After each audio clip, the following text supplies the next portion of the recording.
Let's explore these mysteries together in today's video. The tragedy of lost ancient knowledge. Throughout the history of humankind, the loss of ancient knowledge stands as a profound tragedy, one that has deeply affected the course of civilization's development. When great libraries such as Alexandria, the repositories of China, or Constantinople were destroyed by politics or social upheaval, humanity lost a significant portion of its precious intellectual treasures. This did not merely consign countless scientific, technical, and philosophical achievements to oblivion, but it also left a lasting impact on the rhythm of global progress. The Library of Alexandria was once the greatest center of learning in the ancient world, housing hundreds of thousands of manuscripts across the sciences and humanities. It was not only a repository of knowledge, but a vibrant meeting place, where scholars from diverse cultures gathered, fostering dialogue and innovation. When this library was consumed by fire, countless unique works, along with the opportunity to preserve and advance ancient traditions of thought, vanished forever. Other great libraries, such as those in Athens and Pergamon, were also ravaged, bringing about the gradual disappearance of entire collections of philosophy, literature, history, and natural science. In Asia, the infamous book-burning edict under Qin Shi Huang disrupted the intellectual flow of Chinese civilization. In Constantinople, waves of looting and prolonged conflict resulted in the irreparable loss of countless Greek and Roman manuscripts.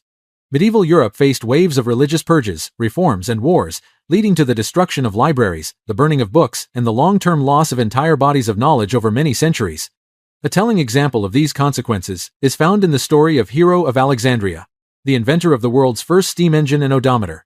Had the manuscripts describing his invention survived and been widely disseminated, mechanical technology might have developed thousands of years ahead of its time. The loss or disruption of so many advanced scientific and technical achievements slowed the progress of many great civilizations. Countless ideas had to be rediscovered or waited for unique social conditions before they could truly flourish. Modern researchers believe that the disappearance of ancient records and knowledge was not just a loss for one culture, it interrupted the entire journey of human development. If those vast libraries had not been destroyed, many scientific, technological, and philosophical revolutions might have arrived centuries earlier. The lesson is clear. Preserving and passing on knowledge is not only a responsibility to the past, but an essential task for the sustainable growth of the future. In a world where modern information remains vulnerable to conflict and disaster, the mission to safeguard, protect, and digitize our intellectual heritage is more important than ever. Magic and religion in ancient Egypt. Within the culture of ancient Egypt, the concept of magic was not merely a form of superstition or religious faith, but was regarded as an empirical field of knowledge, a force existing alongside physical laws and the natural order. He, understood as a metaphysical power passed from the gods to humankind, was seen by the Egyptians as an essential element, ensuring the order of the cosmos and the prosperity of both the nation and each individual. In every facet of society, from state ceremonies to daily life, the presence of He operated in tandem with divine will and political authority. Archaeological records and ancient texts such as the Ebers Papyrus, the Edwin Smith Papyrus, and inscriptions on tomb walls all demonstrate that magic occupied a pivotal role within Egyptian thinking. Major royal rituals, such as coronations or ceremonies meant to shield the pharaoh from visible and invisible threats, were carried out with the participation of magicians and priests dedicated to harnessing the power of He. Even medical treatments often blended practical pharmacology with incantations, clearly illustrating that science, magic, divinity were inseparable in Egyptian thought. Furthermore, magic was employed to protect individuals and families from evil spirits, disease, or misfortune. Amulets and talismans were painstakingly crafted and tied to complex rituals intended to activate the power of He and safeguard the well-being and prosperity of their bearers. From nobles and officials to ordinary citizens, the use of magic was universal, revealing just how deeply embedded this mindset was within the fabric of Egyptian society. The religious reforms under Akhenaten marked a period of great transformation in beliefs regarding the gods and magic. When Akhenaten promoted exclusive worship of the sun god Aten, abolishing the traditional polytheistic system, magical rituals associated with the old deities were outlawed, with many temples, spells, and records destroyed. Yet, analysis of archaeological evidence reveals that, beneath the surface, the populace continued to quietly uphold magical practices, preserving amulets for festivals, healing, and agriculture. What is truly remarkable about ancient Egypt is that magic was never seen as opposed to religion or science, but instead formed a unified worldview. Priests served as both astrologers and physicians, acting as intermediaries to the gods, so that practical knowledge of astronomy was transmitted in mystical forms that nonetheless reflected careful observation of nature. Magic was applied in weather forecasting, flood prediction, and even pyramid construction, demonstrating a remarkable ability to integrate knowledge across many fields. The blend of metaphysical belief and empirical knowledge drove the development of unique applied techniques, such as using incantations in mummification or conducting energy transfer rituals in traditional medicine, which would later lay foundations for modern medical treatments. The concept of he, along with its network of symbols, rituals, and sacred objects, maintained social stability, reinforced the power of the pharaoh, protected communities, and sustained links across generations through historical turmoil. Today, as archaeologists and historians delve deeper into Egypt's ancient culture, surviving artifacts and texts continue to show that magic was a fundamental element, shaping the native knowledge system both experimental and deeply metaphysical. The interweaving of magic, religion, and empirical science was the very reason ancient Egypt endured for millennia, leaving a legacy of science, art, engineering, and culture that stands the test of time. The microbial world beneath the earth. Scientific research in recent decades has completely transformed humanity's understanding of life beneath the surface of the earth. When international scientists under the Deep Carbon Observatory project probed deep into geological layers, they uncovered an underground microbial ecosystem on a scale far beyond what anyone had imagined. According to scientific reports, the total biomass of microorganisms living underground is estimated at around 23 billion tons, twice the biomass of all living things in the world's oceans. Most of these bacteria and microbes exist at depths of up to several kilometers below the surface, where there is no sunlight, high pressure, and harsh chemical conditions. The most remarkable feature of this subterranean biosphere is its ability to thrive independently of solar energy. Rather than photosynthesis, many species of bacteria and archaea have evolved chemosynthetic mechanisms, using energy from chemical reactions between minerals, water, and gases such as hydrogen or methane to survive. Some groups even produce methane as part of their metabolic cycles, creating sources of energy and nutrients deep in the earth, far removed from light or surface organic matter. Genetic studies reveal that this underground ecosystem is incredibly diverse, with millions of microbial strains, many of which are entirely isolated from the life found on the surface. Some strains have been cut off from the outside environment for millions of years, resulting in unique genetic systems that offer valuable insights into evolutionary processes and biological adaptation under extreme conditions. These discoveries have profound implications for the science of extraterrestrial life. The deep Earth biosphere demonstrates that life can develop in places without sunlight, under great pressure, and with limited resources conditions similar to those on many other bodies in the solar system and beyond. As a result, studying these underground microbes has expanded our understanding of where life might exist, providing reference data for missions searching for life on Mars or on icy moons like Europa and Enceladus. Modern science is thus shifting from the traditional surface-based view of life to a more multidimensional perspective, in which the hidden world beneath our feet becomes a key area for biological and astrobiological research. The nameless Roman city in Spain. When archaeologists first encountered the buried ruins deep beneath the Iberian Peninsula, no one could determine the origins or the true name of this ancient city. On the surface, only scattered traces of stone and foundation remained, buried over thousands of years. It was not until 2023 that new excavations finally revealed the heart of an ancient metropolis, the largest plaza in the region, built in the earliest days of Roman rule in Spain. This plaza bears clear architectural marks of transition between two opposing cultures. Beneath layers of earth and rock, researchers identified the classic structure of a Roman-style plaza, yet interwoven with indigenous elements never before seen in other cities of the region. The paving stones still show scars of impact, and the large geometric slabs are surrounded by remnants of columns and foundations of public buildings. During the Roman Republic, the entire Iberian Peninsula was a battleground for ongoing conflict between occupying forces and native communities. The most notable event was the fierce uprising of the Soran people, which led to the city's total destruction around 70 BCE.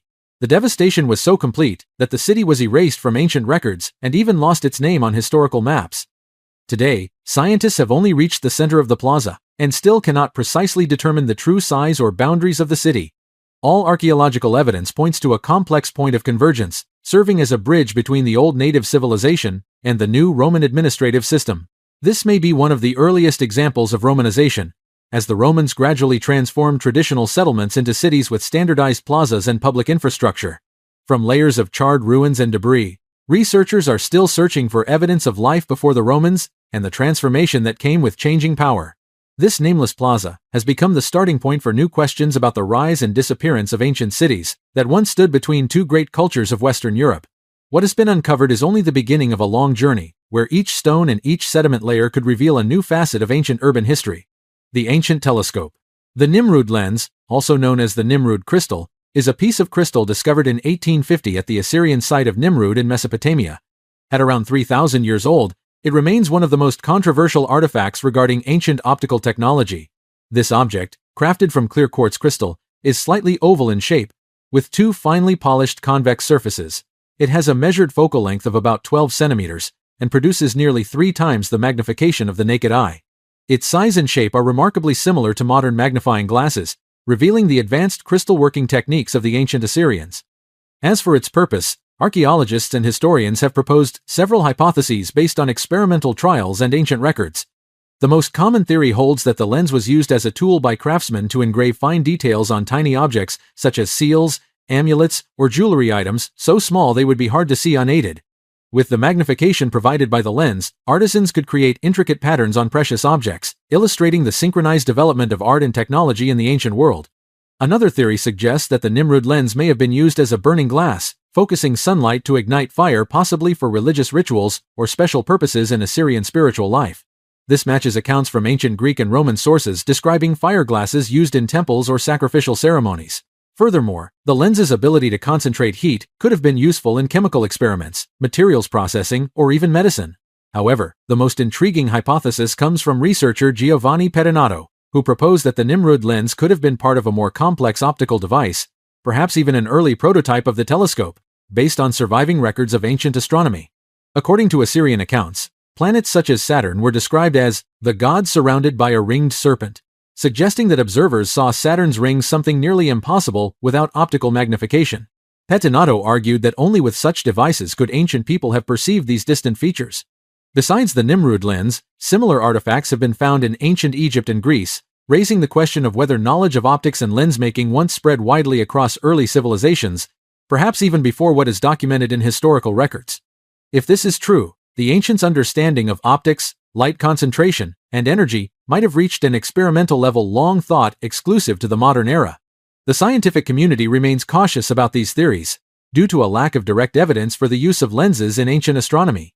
Still, the discovery of the Nimrud lens and similar artifacts has prompted a reconsideration of ancient scientific achievements. These finds challenge us to reevaluate the history of optical technology and broaden our perspective on how ancient civilizations accessed and applied natural knowledge, paving the way for later breakthroughs in modern science. Ongoing research into objects like the Nimrud lens demonstrates the value of interdisciplinary archaeology, linking materials, science, the history of technology, and humanity's evolving understanding of nature through the ages. The Second Sunday. In the field of astronomy, the hypothesis of a second sun called Nemesis has sparked debate for decades. According to some scientists, Nemesis could be a red dwarf or brown dwarf star, traveling in an extremely wide orbit around the Sun at a distance far beyond the known edges of our solar system. The existence of this object was proposed to explain the apparent periodicity of mass extinction events throughout Earth's history. Specifically, in 1984, physicist Richard Muller and colleagues at the University of California identified a cycle of roughly 26 to 27 million years between major extinction events in the fossil record. They hypothesized that Nemesis might periodically pass through the Oort cloud, a region at the solar system's edge containing billions of comets and icy bodies. Each time Nemesis approached, its gravitational pull could disturb this cloud, sending a surge of comets toward the inner solar system.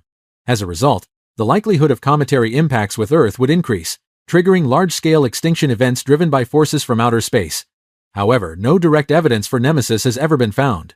High-sensitivity infrared surveys, especially NASA's WISE project, have failed to detect any celestial object matching the proposed orbit and mass of Nemesis.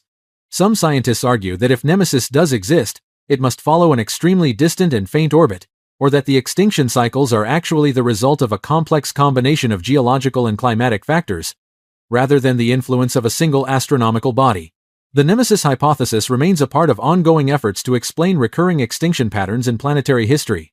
It highlights the possible connection between the movement of celestial bodies within the solar system and the fate of Earth's biosphere. Even without conclusive evidence, the story of Nemesis continues to capture the imagination of scientists and the public alike, representing the boundary between modern knowledge and the enduring mysteries of the universe. The Bell Beaker Culture. Across Western Europe at the close of the Stone Age and the dawn of the Bronze Age, the marks of a new culture gradually emerged. The Bell Beaker Culture. The name comes from their distinctive bell-shaped pottery, which first appeared around 2800 BC.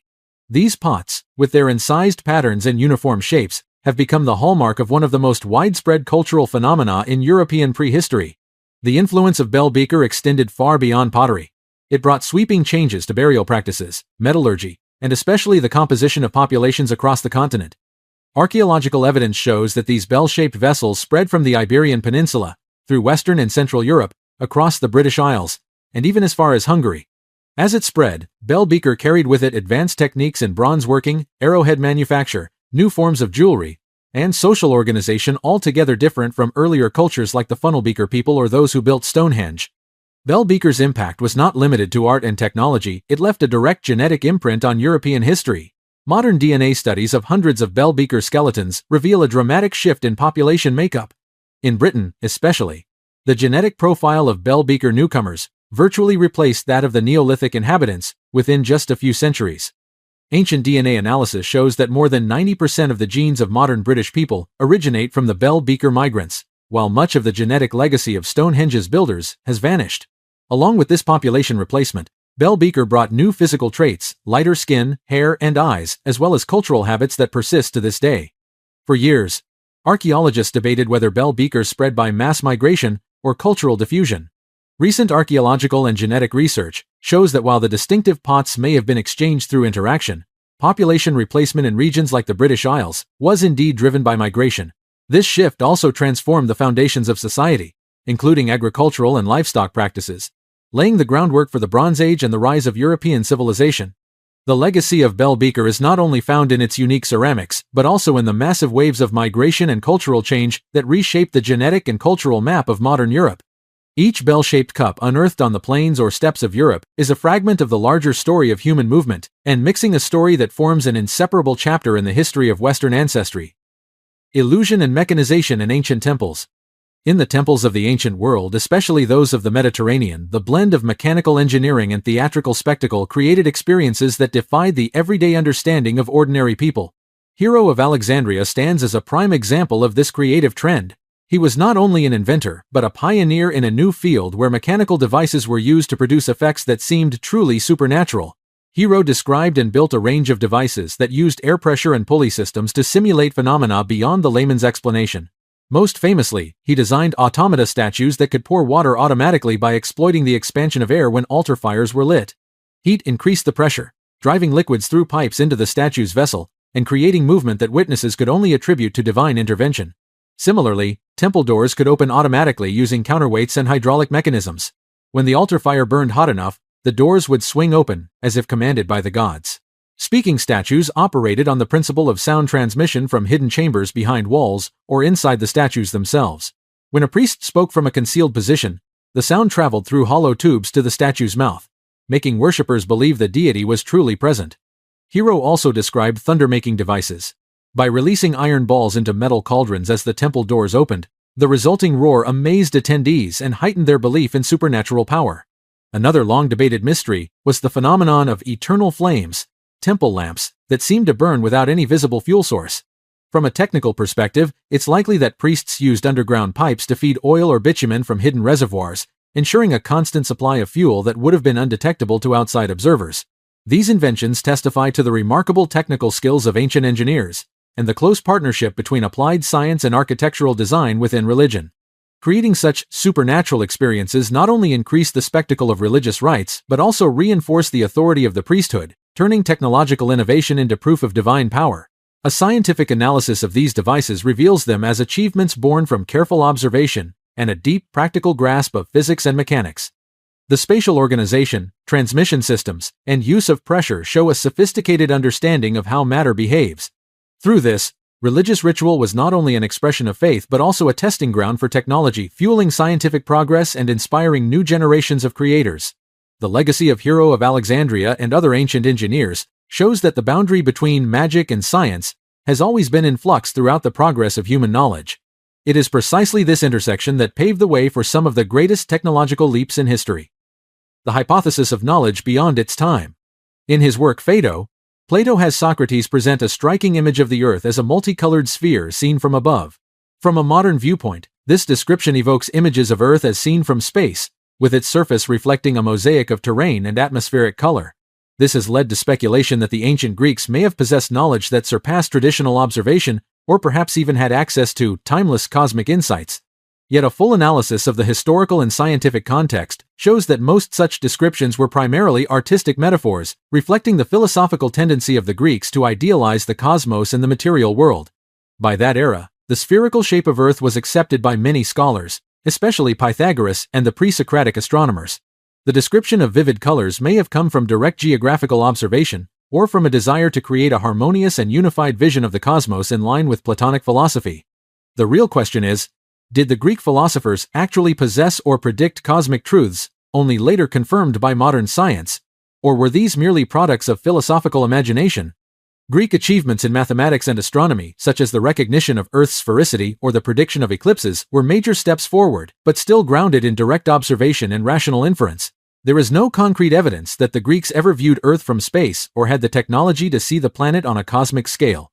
Nonetheless, the hypothesis of Socratic knowledge, beyond its time, reflects an important phenomenon: the power of imagination and the synthesis of knowledge in ancient civilizations. It laid the foundation for scientific thinking, raising new questions about the nature of the cosmos and paving the way for later astronomical discoveries. Such descriptions are not proof of ancient space science, but they do reveal a relentless human drive to expand the boundaries of understanding and to enrich the intellectual journey of our species. The Melting Glacier Disaster. Doomsday Glacier.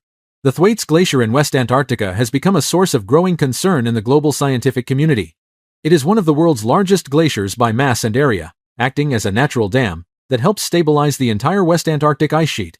Climate and geophysical studies reveal that the base of Thwaites is warming at an unusual rate, with meltwater from warm ocean currents seeping beneath the ice. This process is eroding crucial support points, making the collapse of Thwaites increasingly likely. The worst-case scenario is that if Thwaites Glacier collapses entirely, it could destabilize the entire West Antarctic ice sheet, releasing hundreds of trillions of tons of ice into the ocean. This would cause global sea levels to rise by more than 10 feet, leading to widespread flooding in low-lying coastal areas, including major cities along the U.S. East Coast, such as New York, as well as many other seaside communities.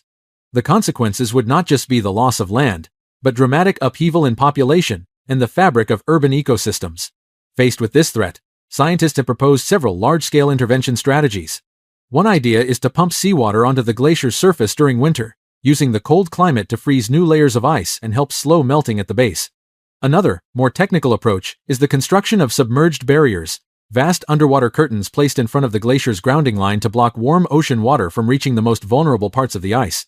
These solutions would require massive financial and technological resources, not to mention environmental risks and practical effectiveness that remain unproven. Although these engineering solutions are still in the research or modeling stage, the story of Thwaites shows that scientists are shifting toward actively preventing climate disasters, not just observing and recording them.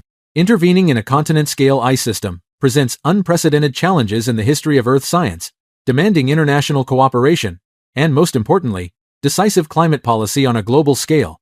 The fate of Thwaites is not just a matter for Antarctica. It is a crucial test of humanity's capacity to adapt and work together in the face of global risks created by both natural processes and our own actions. Medical knowledge of the Maya. The traditional medicine of the Maya people was a multidimensional system of knowledge that harmoniously blended empirical practice with a deep belief in the connection between body and spirit. In the Maya worldview, health was not simply a physical condition but reflected the balance of Chulel, the vital energy believed to be the flow that sustains life and links the material and spiritual aspects of humanity. The Maya developed a variety of healing methods based on native herbs, with particular emphasis on the use of natural foods, like chia seeds and cacao. Chia was highly valued for its ability to provide sustained energy, support bone and joint health, and regulate digestion. Cacao, apart from its nutritional role, also held a significant place in spiritual rituals and was used to improve circulation, stabilize mood, and enhance neurological well-being. Modern scientific findings on the biological benefits of antioxidants and polyphenols found in these two foods often echo these ancient applications. Beyond herbal remedies, the Maya also practiced therapeutic steam baths known as temazcal, a traditional steam bath that used vapor infused with herbs. This technique not only helped to detoxify the body but also relieved stress, improved blood circulation, and facilitated recovery after illness or childbirth. Today, these principles are widely recognized in rehabilitation, medicine, and holistic healthcare, where psychological well-being, living environment, and mental state are increasingly considered essential in managing chronic illness.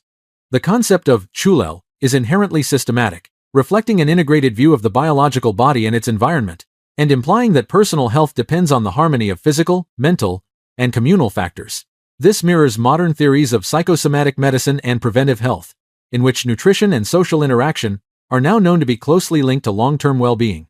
The medical knowledge of the Maya is valuable not only as an archaeological legacy but also as a foundation for many models of modern healthcare, from functional nutrition to rehabilitation and mind-body medicine. The preservation and study of these indigenous experiences broaden the reference frame for health sciences and suggest the potential for multidisciplinary solutions in public health management today. Silla. The Kingdom of Silla emerged in 57 BCE in the southeastern region of the Korean peninsula, initially as a small state but gradually expanded its power through a tightly structured society and political reforms. Over nearly a millennium of existence, Silla endured many upheavals, including periods of internal division and wars with neighboring states such as Goguryeo and Baekje, but ultimately evolved into a major cultural and economic center in the region. One of Silla's greatest turning points came in the 7th century, when it formed an alliance with China's Tang dynasty to launch large-scale military campaigns aimed at conquering its two rival kingdoms on the peninsula. After years of continuous warfare, Silla became the dominant force, and succeeded in unifying nearly the entire Korean peninsula in 668. This not only ushered in a long era of political stability but also paved the way for the flourishing of art, religion, and technology. Silla is renowned for its royal tombs filled with gold, monumental pagodas, and its adoption of Chinese influences in legal systems and Buddhism. Silla's state administration was built on the aristocratic bone rank system, which divided the elite into clearly defined hereditary classes to tightly control power in key government positions. While this provided stability to the government apparatus, it also fostered a deeply conservative society.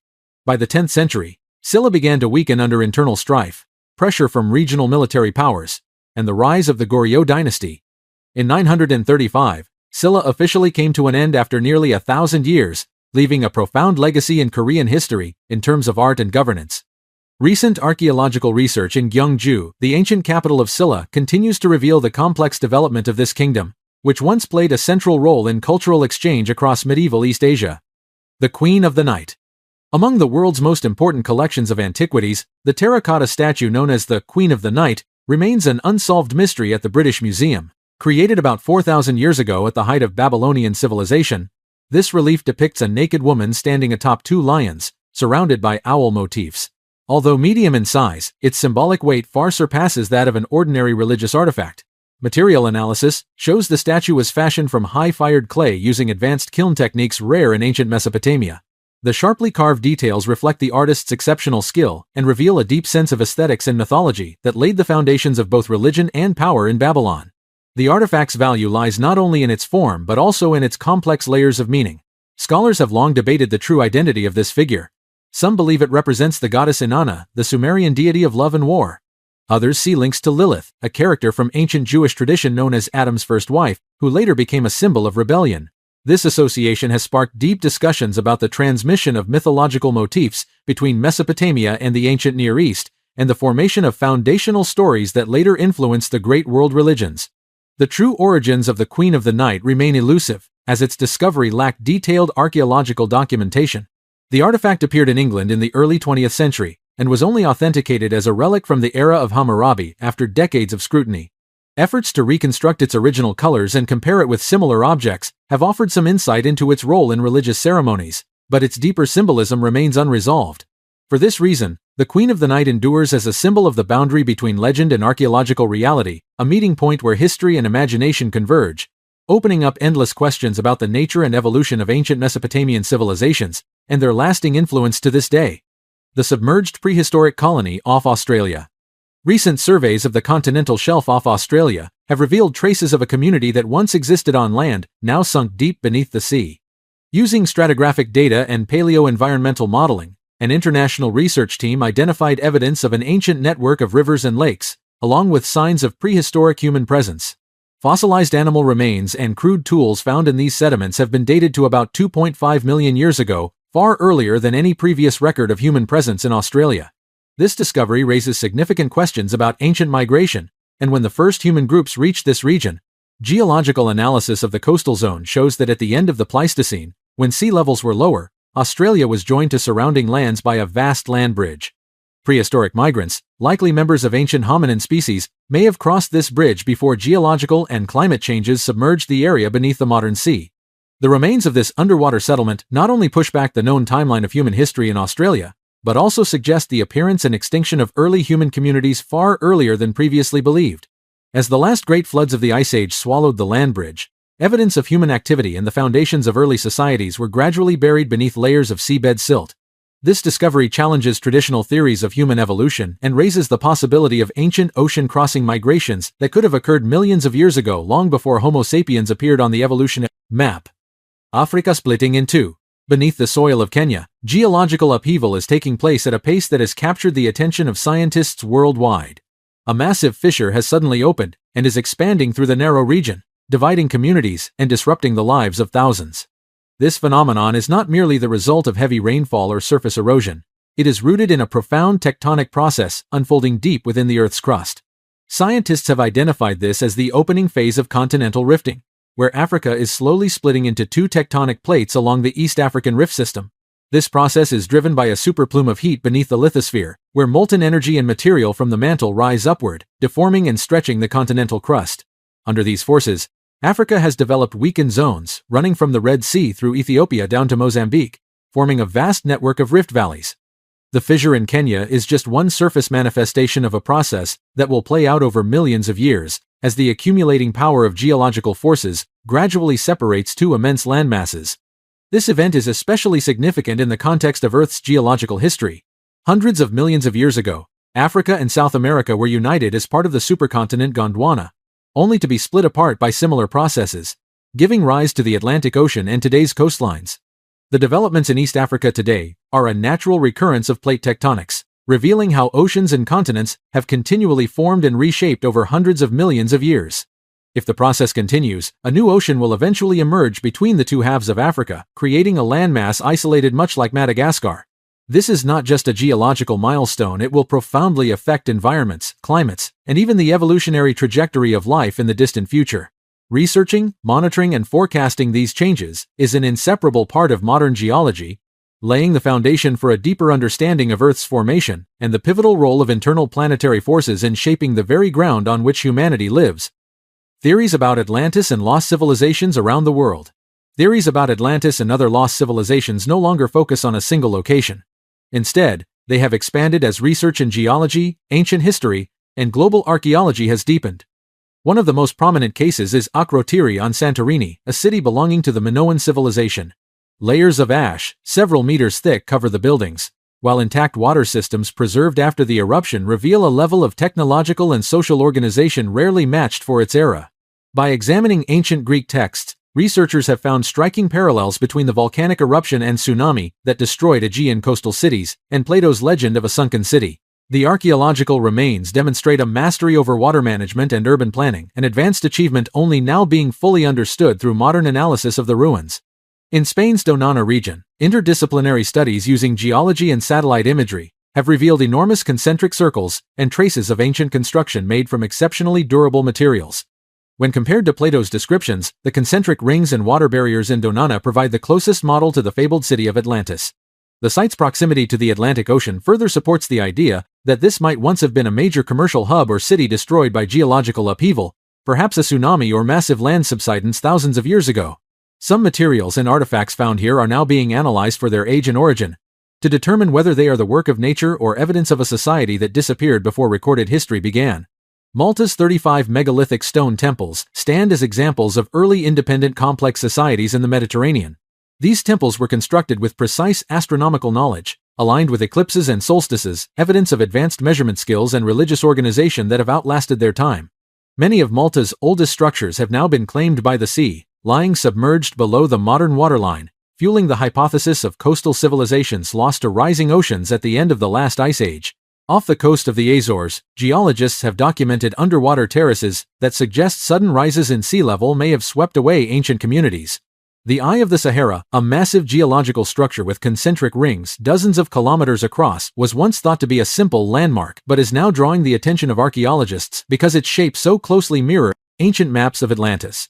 While geological studies confirm it was shaped mainly by erosion and shifting bedrock, evidence of prehistoric human activity here remains controversial. At Yonaguni, divers have discovered an underwater formation of step-like and right-angled stone structures. Some researchers argue these are natural, while others see them as the work of an unknown prehistoric culture of East Asia. When these cases are compared, a pattern emerges.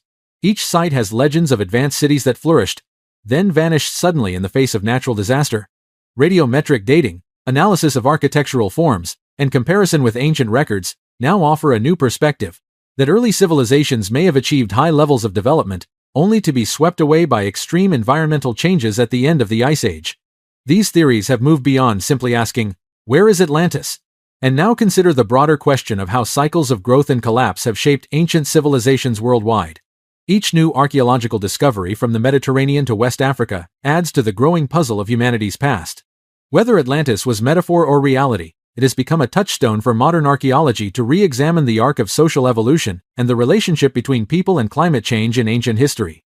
The ancient Teotihuacan village beneath Mexico City. Beneath the southeastern ground of Mexico City, the remains of an ancient village are slowly revealing key details about the social structure and suburban development of the Teotihuacan civilization. Modern archaeology has uncovered stacked layers of stone foundations and evidence of many generations living in succession for centuries. Houses were built close together and divided by narrow, neatly paved walkways, showing that the community had developed a logical spatial organization, with separate areas for living and ritual. This village flourished as Teotihuacan expanded, attracting migrants from across the Mexico Valley to serve its booming craft production and trade. Here, groups of artisans specializing in pottery and everyday tools established small family-run workshops, passing skills down through the generations. The broken pottery fragments unearthed at the site carry the distinctive decoration, firing techniques, and forms of Teotihuacan, but also preserve local details, evidence of continuous interaction between the urban center and its surrounding communities. The arrangement of communal kitchens and shared spaces suggests this was not simply a satellite settlement, but a relatively independent society, serving as a crucial link in the production and distribution of goods for Teotihuacan. Burial pits reveal complex funerary rites, with figurines and work tools placed beside the dead, indicating the development of unique religious beliefs influenced by the ceremonial traditions of Teotihuacan, where ritual sacrifice and god worship followed the pan-Mesoamerican pattern. The artifacts preserved in the ground, from stone tools to ceramics and animal bones, create a clear map of production and trade. Organic traces on the pottery even help identify the sources of raw materials, showing that the ancient village participated in trade routes stretching from the mountains to the ancient lakes and plains. Each layer of earth is a cross-section of daily life, from family meals to the religious ceremonies held at the changing of the seasons or when someone died. The village's role extended far beyond that of an ordinary settlement. It was the vital link connecting Teotihuacan to the entire basin. As the city grew, these villages became crucial relay stations for building materials and food supplies. This satellite network ensured the steady provisioning of the metropolis, shaping a diverse and stable economy that allowed Teotihuacan to thrive for centuries. Even after the arrival of the Aztecs, this land remained a legacy of layered cultural deposits. The Aztecs not only inherited the geographic location, but also the production networks and labor traditions established by Teotihuacan's satellite communities. Today's research proves that the rise of ancient cities in Mesoamerica was built on long-term symbiosis between urban centers and villages, a resilient structure, able to withstand geological upheaval and environmental change for generations. Though most of this ancient village now lies deep beneath modern Mexico City, each new excavation uncovers a new chapter in the story of its formation, development, decline, and renewal, a place where the memory of the Teotihuacan civilization still endures beneath the bustling capital. The Etruscans. The Etruscan civilization flourished in central and northern Italy from the 8th century BCE, with its core in the Tuscany region. The rise of independent city-states created a loose confederation of towns, each with its own government and administrative structure. The most distinctive feature of Etruscan society was its wealth gained from controlling vital trade routes that linked the Mediterranean to inland Europe, and from advanced metallurgy based on abundant mineral resources. Etruscan architecture, art, and funerary rituals had a profound influence on ancient Rome. Many symbols, and even elements of the Latin alphabet, were borrowed directly from Etruscan tradition. The Etruscans built massive cemeteries and crafted rare and valuable artifacts. Archaeological evidence shows this society developed stone vaulting and the use of public squares, while maintaining an artistic tradition in pottery and goldsmithing of exceptional sophistication. One of the greatest mysteries about the Etruscans is their unique language, entirely different from the Indo-European languages then common in Europe. While scholars have managed to decipher some of it thanks to bilingual inscriptions and names, the grammar and many characters remain undeciphered. This leaves many gaps in our understanding of their history and diplomacy. The decline of the Etruscans began in the 4th century BCE, as their cities were drawn into wars with an expanding Rome, as well as invasions by Celtic tribes and other outsiders. After a series of military defeats, Etruscan cities were gradually absorbed into Rome, and the native civilization faded through assimilation. Yet the Etruscan material heritage and cultural influence persisted in Roman art and religion, leaving a deep mark on the course of Mediterranean history. Recent excavations continue to expand our knowledge of the society and beliefs of one of ancient Europe's most mysterious peoples. The meteor impact, 3.26 billion years ago. A meteor impact that struck Earth about 3.26 billion years ago is considered one of the most significant turning points in the planet's evolutionary history.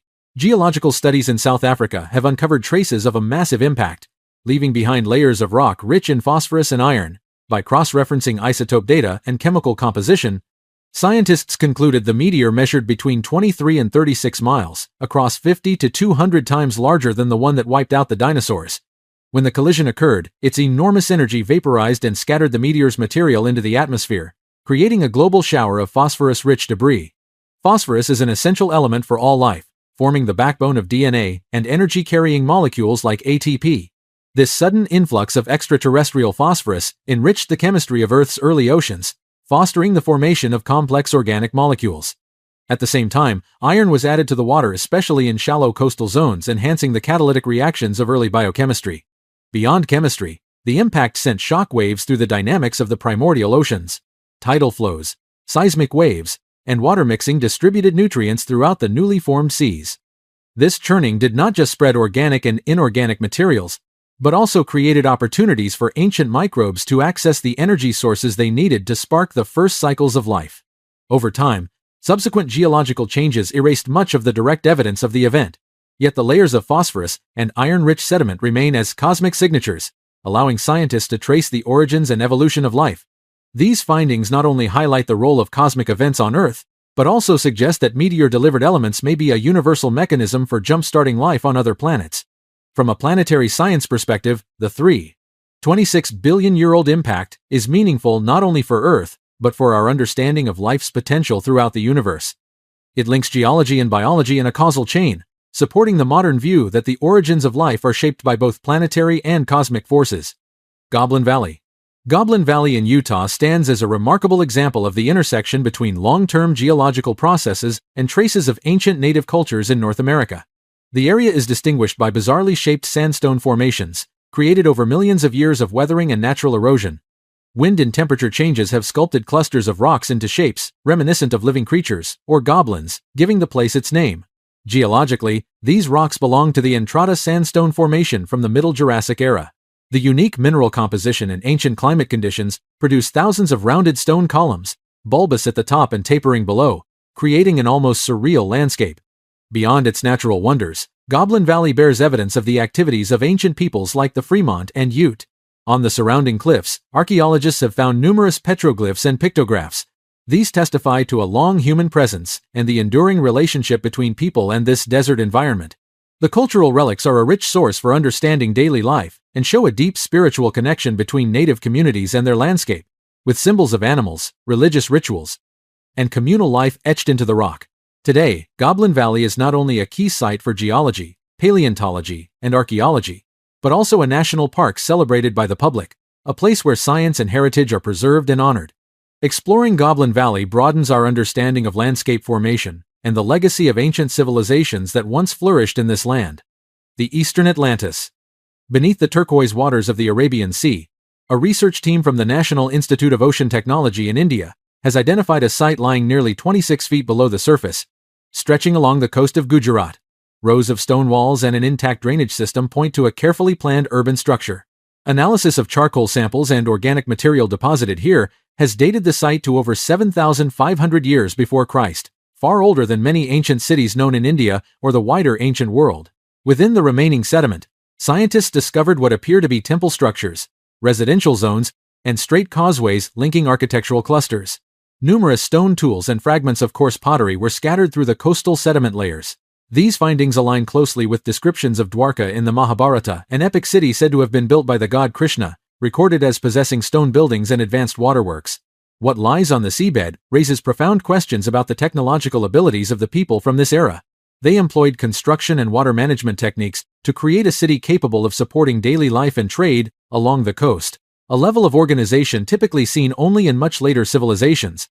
Moreover, the submergence of Dwarka is tied to legends of a great flood that wiped out many cities at once, corresponding to accounts of global cataclysm some 12,000 years ago. This discovery, along with submerged cities in other areas such as the Mediterranean, supports theories of sudden climate shifts and rising sea levels at the end of the Ice Age that redrew the map of humanity. Countless civilizations may have been erased, leaving scattered traces beneath the ocean floor. Dwarka is not just an archaeological site, but a reminder of the possible existence of lost civilizations far older than the timelines imagined by modern societies. The mysterious highland culture of Venezuela's Andes. Deep in the valleys of Venezuela's Andes, an archaeological find has drawn scientists into the rugged highlands, where rock paintings nearly 4,000 years old still cling to the cliffs. Each image is a unique relic, from plant motifs to human and animal figures, painted vertically and horizontally across sheer stone using iron and manganese-rich pigments that have allowed the colors to endure the region's harsh climate. The scale of these murals extends far beyond a single religious site. They are scattered across multiple mountaintops, places first inhabited by early humans adapting to the mountain forests of northern South America. Unlike the known cultures of the Andes or South American lowlands, the art here does not resemble anything from Chavín, Tirona, or the Inca. There is no evidence of architectural structures or metal tools, suggesting this was a society that emerged and developed apart from the region's later great civilizations. Biological samples from the area ranging from plant remains to fossilized small animal bones show signatures of the tropical highlands, testifying to a long history of survival and development through semi-nomadic or hunter-gatherer lifestyles, with cultural memory recorded on stone. Genetic analysis of ancient DNA found here reveals significant differences from groups in the Amazon lowlands or Pacific coast, strengthening the theory that the northern Andes were home to a genetically and culturally distinct branch. Anthropologists believe these enigmatic designs were more than records of daily life or belief systems. They were a symbolic language encoding migration stories and origin myths, serving as a visual language for an isolated mountain community. The link between these rock artists and waves of migration southward after the Ice Age is being clarified by stratigraphic and absolute dating studies. Current research into these Andean murals is opening new pathways to understanding South America's prehistoric past, suggesting that the continent's cultural development was far more complex than classical models suggest. Every layer of paint and every undeciphered symbol may hold clues to the diversity and mystery of humanity's progress, and the critical role of mountain peoples in the broader story of South American history. The civilization buried beneath the Sahara. Beneath the sands of Libya's Sahara, analysis of satellite images collected by the oil industry has revealed a network of ancient cities and irrigation systems arranged with remarkable precision. Most striking among these remains are numerous fortresses, villages, and defensive structures, testifying to the Garamantes' advanced social organization and water management. This region marked the Roman Empire's frontier, a meeting place between imperial power and independent local groups who mastered survival in arid lands. On-site surveys have recorded underground canals, wells, and roads connecting settlements, evidence of sophisticated groundwater use and sustained agriculture in the desert. The layout of fortresses reflects the vital importance of water control and territorial defense, binding communities together along trade and migration routes from North to Central Africa. Satellite imagery also raises the possibility that multiple cultural layers exist in this region, with the legendary city of Zerzura standing out. Zerzura appears in many Arabic manuscripts and the travelogues of Western explorers since the 19th century, often described as a white city in the desert, full of treasure and mystery. Yet there is no archaeological proof of its precise location, or whether the newly discovered ruins are connected to Zerzura. Reconstructing the Sahara's history through a combination of satellite data and ancient sources continues to add details about the rise and fall of ancient societies here. It is likely that cities, forts, and irrigation systems changed hands, and were rebuilt many times in response to shifting climate, population, and Roman expansion. The challenge of deciphering the buried ruins goes beyond the Garamantes. It raises basic questions about the history of urbanization, survival strategies, and the meeting of civilizations in the world's largest desert. The mysterious Rosetta Stone of Spain. In the southwest of the Iberian Peninsula, the discovery of a stone stele has marked a turning point for European archaeology. Dating to around 2,600 years ago, its surface is carved with characters from the writing system of Tartessos, one of the most enigmatic and debated cultures in Iberian history. Despite repeated attempts, the script remains undeciphered. As a result, the history and legends of Tartessos must be reconstructed mainly through archaeological sites and accounts from neighbors such as Greece, Rome, and ancient Egypt. Tartessos once flourished as a major trading center at the junction of the Mediterranean and Atlantic, controlling the movement of tin, silver, and copper across the region. Archaeological evidence shows fortified settlements, temples, and a wealth of metalwork, ceramics, and jewelry crafted with extraordinary skill. For centuries, Tartessos attracted merchants and explorers from Greece, Phoenicia, and Egypt, but nearly all written records about it come from outsiders, not from within the culture itself. The newly discovered stelae may offer key historical insights, emerging from an area that was once a crossroads of migration and commerce in the Iron Age. Its carvings depict battle scenes, human figures, weapons, and 21 unique script symbols, suggesting a sophisticated and previously unknown writing system. Some have speculated that the Tartessos language could be pre-Latin or a hybrid of Phoenician and native script, but attempts to decode it have so far been frustrated by the lack of bilingual inscriptions, unlike Egypt's ancient Rosetta Stone. As a result, much of Tartessos' written heritage remains locked away, obscuring the details of its society, beliefs, and the reasons for its mysterious collapse. The material legacy of Tartessos is visible in ruins, buried treasures, bronze statues, and gold jewelry, but its greatest mystery is the undeciphered script. The civilization vanished abruptly in the 6th century BC, leaving no signs of migration or destruction by war, only deepening its fascination for modern researchers. Deciphering this stele could help reconstruct the history of Tartessos and add a new chapter to Europe's ancient civilizations, shedding light on prehistoric links between Spain, the Mediterranean, and the wider ancient world. The headquarters and secret vaults of the Templars in Paris. The headquarters of the Knights Templar in Paris was once considered one of the most formidable and mysterious strongholds of medieval Europe. Though all surface structures have now disappeared, many researchers believe that underground passages and secret rooms remain beneath the city, waiting to be uncovered. At its height, the Templar commandery was a center of military and financial power, as well as a secure archive for documents, treasures, and sacred objects linked to the order's history. Some theories propose that the underground network beneath the fortress included tunnels connecting the towers, secret vaults, and meeting chambers deep within the old city's soil. In archival records and scattered accounts from the 13th to 19th centuries, witnesses occasionally mentioned inaccessible rooms believed to contain top-secret documents, precious artifacts, or even symbolic relics of the Templar order. It has been suggested that when the above-ground fortress faced destruction, particularly during the suppression of the order in the early 14th century, part of the Templar treasure and records were hidden below ground. Beyond historical analysis, modern geological and archaeological surveys have repeatedly found ancient foundations, tunnel fragments, and unusual architectural features beneath the site of the Templar headquarters. While no definite treasure chamber has been located, the dense layers of unexcavated substructure suggest that future discoveries remain possible. These underground systems were not only used for storing wealth and safeguarding information, but also reflect the Templars' remarkable skills in organization, construction, and security. The blend of material remains, legend, and fragmentary archaeological evidence has made the Paris Templar commandery a major subject of Western mystery. To this day, every clue about the underground complex continues to captivate researchers and explorers, fueling the quest to unlock the hidden layers of one of medieval Europe's greatest symbols of power, secrecy, and spiritual legacy. Vanguard Cave in Gibraltar. Vanguard Cave in Gibraltar stands as one of archaeology's most significant sites, providing vital evidence about the lives of Neanderthals and the ancient environment of the Mediterranean coast. The exploration of this cave opened a unique window into sediment layers that had remained completely sealed for nearly 40,000 years, giving scientists the chance to study fossil beds, artifacts, and traces of daily life in an undisturbed state. Inside Vanguard Cave, archaeologists uncovered signs of habitation, stone tools, hearth remnants, animal bones, and fossils from a range of species that once lived in the region during the Ice Age. The discovery of a Neanderthal child's milk tooth, alongside the bones of large predators such as hyenas and vultures, has helped to reconstruct the ecological dynamics and survival strategies of this prehistoric community. Studies show that the Neanderthals of Gibraltar did more than hunt and gather food. They also exploited marine resources like shellfish and aquatic life, demonstrating remarkable adaptability to the ever-changing environment along the shoreline. The presence of marine fossils such as large shells, found together with terrestrial animal bones in the same stratigraphic layers, provides direct evidence of interaction between Neanderthals and the local fauna. It also reflects how climate change shaped both ecosystems and the lifeways of ancient humans. The discoveries at Vanguard Cave do more than confirm the Neanderthals' adaptability, tool use, and social organization. They also offer new clues about why this human species eventually disappeared, and the role that shifting environments and natural forces played in the rise and fall of ancient populations at the edge of Europe. The scientific value of Vanguard Cave is crucial to our understanding of human evolution and the natural history of the Mediterranean world. Minoans and Mycenaeans. On the ancient lands of Greece, two civilizations emerged in turn, leaving the first marks of writing and organized society in Europe. The Minoans, from the island of Crete, and the Mycenaeans, from mainland Greece, ushered in the historical era through their archaeological remains and early records.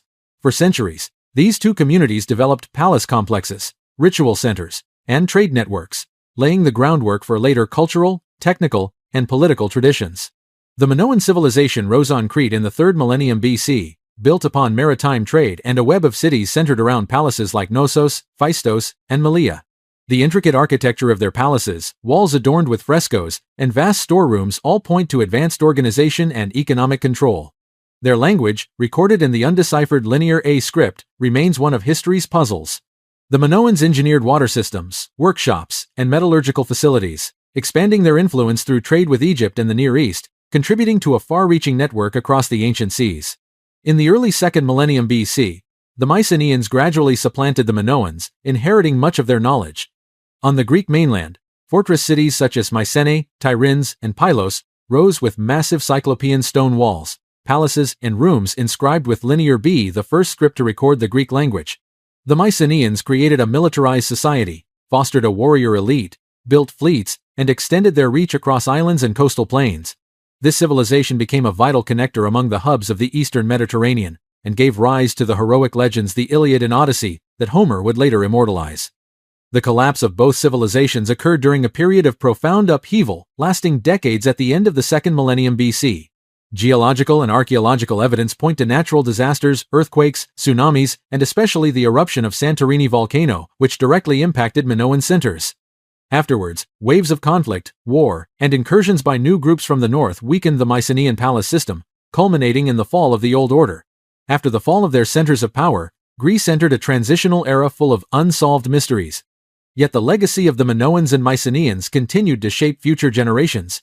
Their architecture, art, social organization, scripts, and myths were carried on for thousands of years, forming the very foundations of ancient European civilization. The oldest temple in Abu Dhabi. An ancient architectural site recently discovered on Gaga Island, off the coast of Abu Dhabi, has been identified as the oldest known structure ever found in the Middle East. Experts have dated this site to around 8,500 years ago, making it even older than the previously discovered ruins on Marawa Island. Archaeological evidence reveals that this is a simple stone structure, consisting of low walls and a square foundation, reflecting the early building techniques of coastal hunter-gatherer and fishing communities in the region. Materials recovered at the site include fragments of broken pottery, animal bones, and stone tools, indicating that ancient people here had already developed skills in crafting and lived together in groups. The analysis of animal fossils along with plant remains has allowed researchers to determine that the climate during this period was relatively mild, and Gaga Island was once a resource-rich coastal area, ideal for settlement and the emergence of the first semi-sedentary lifestyles on the Arabian Peninsula. This discovery expands our understanding of how ancient communities formed in the Middle East, providing tangible evidence for theories about ancient waves of coastal migration moving through the Gulf region. Although only the low foundations and traces of primitive materials remain, the structure on Gaga Island holds great significance for regional archaeology, helping to clarify the historical picture of human societal evolution on the Arabian Peninsula in the period following the last ice age. The Woolly Mammoth Genome Study. The study of the woolly mammoth genome offers deep insights into the adaptation mechanisms of ancient animals to the harsh, icy environments of the polar regions. Woolly mammoth specimens unearthed from the Siberian permafrost have preserved their DNA in an almost pristine state. The analysis of complete genomes from several individuals across different time periods reveals a process of genetic evolution that unfolded over hundreds of thousands of years. By comparing the genetic sequences of the woolly mammoth with those of modern Asian and African elephants, scientists have identified unique mutations related to hair structure, thermoregulation, subcutaneous fat storage, lipid metabolism, as well as proteins involved in the body's response to cold. Certain genetic changes controlling the production of keratin and various fibrous proteins resulted in the formation of thick fur, excellent heat retention, and reduced energy loss through the skin. Other genetic adaptations relating to sweat glands, scent secretion, and the regulation of metabolic enzyme activity also contributed to the mammoth's survival in deeply cold conditions. Additionally, Genes involved in lipid storage and the enlargement of fat cells supported the mammoth's ability to store energy and protect its internal organs during prolonged periods of low environmental temperatures. The research also found a diversity of immune system genes that helped mammoth populations adapt to specific pathogens common in cold, low-light climates. The process of analyzing ancient genomes has also revealed signs of declining genetic diversity in mammoth populations during the late Pleistocene. As the environment changed rapidly and the population dwindled, harmful mutations became more common, increasing the risk of extinction. Comparisons between ancient and more recent specimens show that the final groups of woolly mammoths had higher rates of genetic errors than those from their peak period. Through the study of their genomes, scientists have not only explained the adaptation and evolutionary capabilities of the woolly mammoth in the context of ancient climate change, but have also gained valuable data for evolutionary biology, animal conservation, and even the revival of extinct species. Understanding the genetic mechanisms of adaptation helps to unravel the story of large-scale population changes in natural history, while also opening new avenues for applying genetic technology to research biodiversity in today's extreme environments. If you find these mysterious stories fascinating, feel free to share your thoughts below, and don't forget to subscribe to the channel so you won't miss our next discoveries. See you in the next video.